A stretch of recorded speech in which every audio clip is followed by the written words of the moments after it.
Monsieur Biagogui, vous avez été au stade et du 3 avril pour suivre la finale qui s'est jouée le 1er décembre, qui opposait l'équipe de Zéro-Corée à celle de l'AB. Dites-nous, quand est-ce que vous êtes rendu au stade et quel est l'engouement de ce jour? Bon, merci. Je vais vous dire que je suis rentré au stade à partir de 16h, 15h45, 16h. Donc arrivé, la rentrée elle était gratuite, donc on a eu facilement accès au stade. C'est là nous sommes rentrés jusqu'à les équipes se sont retrouvées au milieu du stade pour faire le coup d'envoi. Mais en tout cas, il y avait une forte mobilisation du jamais vu à Zéro-Corée. Ça, il faut le dire. La mobilisation était là. Il y avait, selon les techniciens, plus de 15 000 supporters qui étaient juste ce jour-là sur la pelouse. L'engouement, la mobilisation était de taille. C'était la première fois que Zéro-Corée assiste. Le stade-là recueille plus de 15 000 téléspectateurs qui étaient sur la pelouse. Okay. Vous êtes rendu au stade, c'est pourquoi? C'est pour juste suivre le match ou bien dans le cadre du service?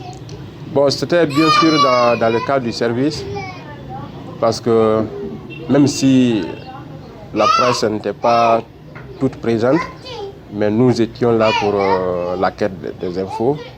Donc c'est à l'issue de ça on s'est rendu au stade. D'accord. Et quand vous êtes arrivé, selon vous, la première mi-temps, la deuxième mi-temps, à quel moment les vrais problèmes ont commencé? Bon, je vous avoue que la première mi-temps n'a eu aucune altercation, il faut le dire. Du début jusqu'à la fin de la première mi-temps, il n'y a eu aucun souci. C'est juste à la reprise de la seconde période que les petits tiraillements ont commencé. Et vu que l'arbitrage avait commencé déjà à peser sur une équipe, il faut le reconnaître. Donc ça a commencé à susciter des petites réactions sur la pelouse quand même. C'est à l'issue de ces tiraillements, un joueur de l'AB qui était couché par terre. Donc quand l'arbitre a vu, il s'est approché de lui. Donc il a fait appel à la Croix-Rouge qui était présente. Donc ceux-ci sont venus. Le joueur avait insisté de rester assis, sans sortir et sans se lever pour continuer le match. Cela a valu la réaction de l'arbitre qui lui a donné un carton jaune. Donc puisqu'il avait déjà un autre carton, 2 doublés de carton jaune, ça fait déjà un carton rouge. Donc il devrait être exclu du stade. Du coup, il y a un autre joueur qui est venu s'interposer. Il a même donné un coup à l'arbitre. Et dans l'immédiat, ce dernier a aussi un autre carton rouge. Ça a vraiment suscité des bouleversements. Il a fallu l'intervention des ministres qui étaient présents, parce que Félix était là avec Bogola. Donc il a fallu l'intervention de ces derniers pour annuler un carton rouge. Jean, le joueur qui était sur la pelouse, lui, son carton a été toléré, mais celui-là qui a porté main sur l'arbitre, il a été exclu du match.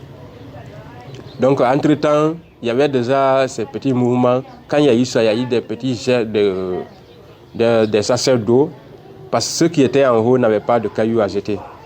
Donc, ils ne jetaient que des sachets d'eau, des cipas vides, genre pour manifester leur réaction. Mais quand même, les organisateurs ont pu maîtriser ça. Donc, ils ont continué le match. À 4 minutes de la fin du match, l'arbitre siffla un penalty en faveur de l'équipe de Zéro-Corée. Tout sauf qu'il ne fallait pas. C'est là tout a commencé. L'entraîneur de l'équipe de l'AB a dit à ses joueurs de quitter. Avant que ce dernier ne quitte, tout le monde s'est rendu sur la pelouse. Et le monde a commencé à se bousculer. Du coup, il y a eu le premier jet de gaz lacrymogène, chose qui a créé la panique totale. Donc voilà le début de... Entre les jets de gaz lacrymogène et les jets de pierre, qu'est-ce qui a été le premier acte posé? De toutes les façons, il n'y a pas eu de jet de pierre parce que ceux de l'intérieur n'avaient pas de pierre. Il n'y avait pas de cailloux à l'intérieur. Sinon que des sachets d'eau que les gens jetaient, des oranges. Après avoir assisté, ils jettent le reste là. C'est quand ceux-ci ont commencé, il y a eu jet de gaz lacrymogène. Parce qu'à l'intérieur, il n'y avait pas de cailloux à jeter. Et selon vous, quand il y a eu jet de gaz lacrymogène, qu'est-ce qui s'est passé par la suite? Bon, quand il y a eu jet de gaz lacrymogène, nous qui étions à l'intérieur, on a tous tenté de sortir.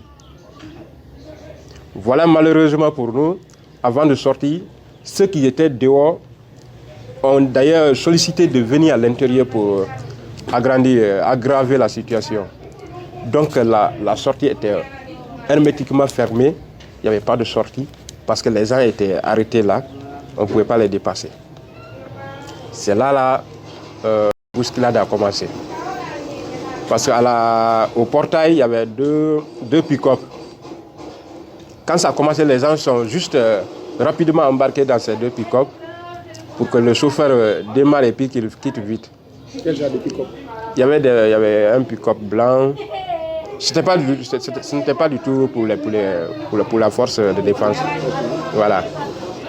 Donc, ces deux chauffeurs n'ayant pas l'accès ont éteint les véhicules. Donc, les véhicules étaient déjà stationnés, remplis de citoyens qui cherchaient à se retrouver dehors. Mais il n'y avait pas de passage. Vous, personnellement, et quand ça s'est passé, qu'est-ce que vous avez fait? Ok, quand le premier coup de gaz lacrymogène a commencé, donc il y a eu un espace au niveau du grand portail. Donc on s'est précipité pour vite sortir avant que tout le monde ne vienne. Donc malheureusement pour nous, ceux qui étaient devant nous, ils sont allés, ils n'ont pas eu accès. Donc nous qui les suivions, nous sommes allés se coincer à eux. Et il y a eu encore d'autres équipes qui sont venues derrière nous.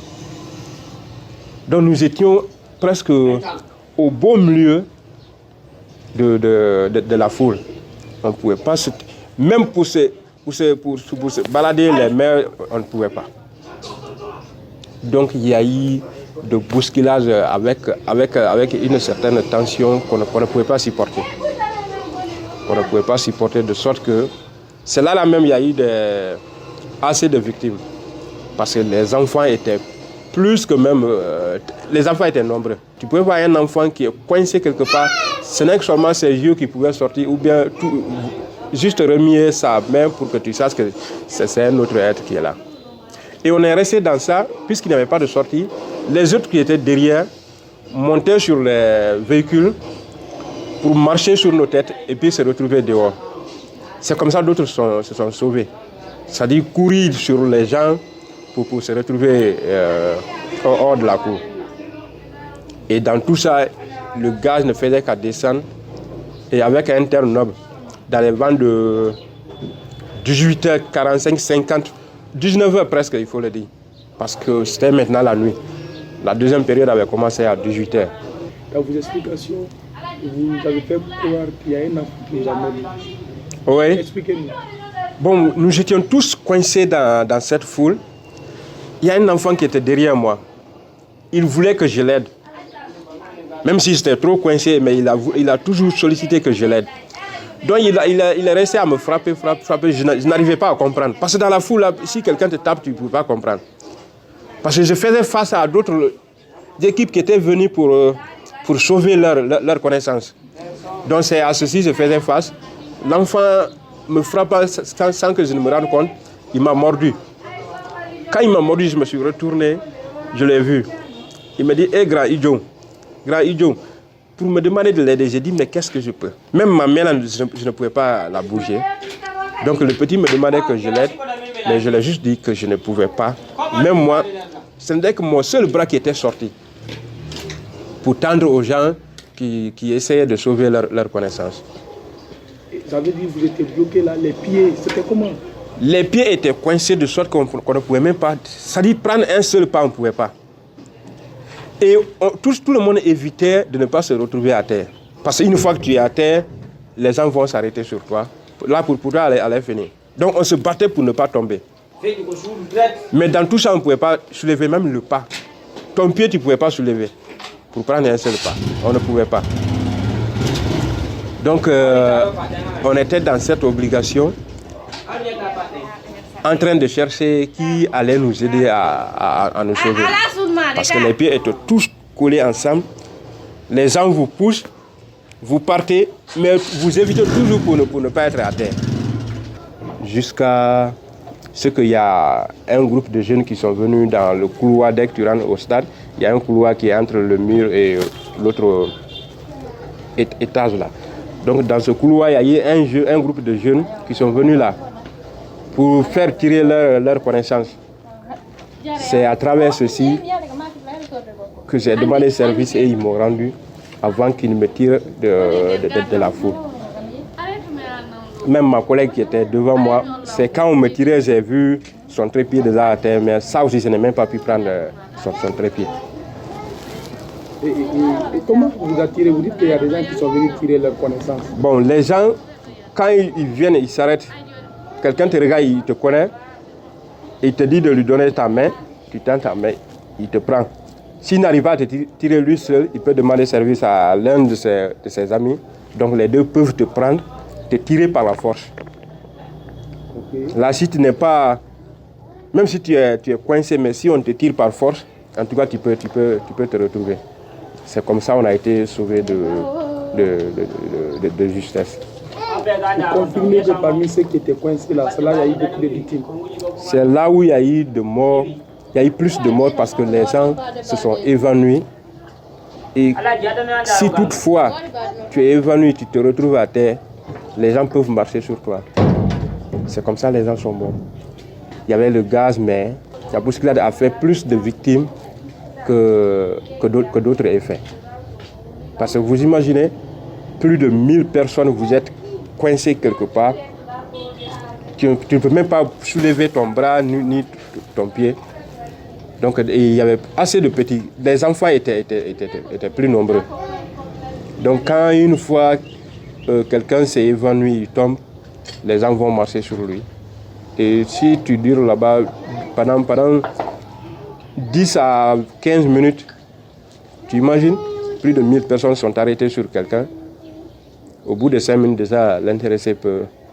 Vous, personnellement, vous avez passé combien de temps dans ce stade?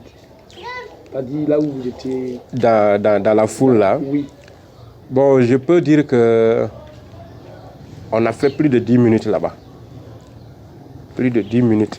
Avant que vous ne soyez sauvé parce que vous avez laissé les autres là-bas? Oui. Avant que moi, avant que je ne sois sauvé, j'ai fait plus de 10 minutes.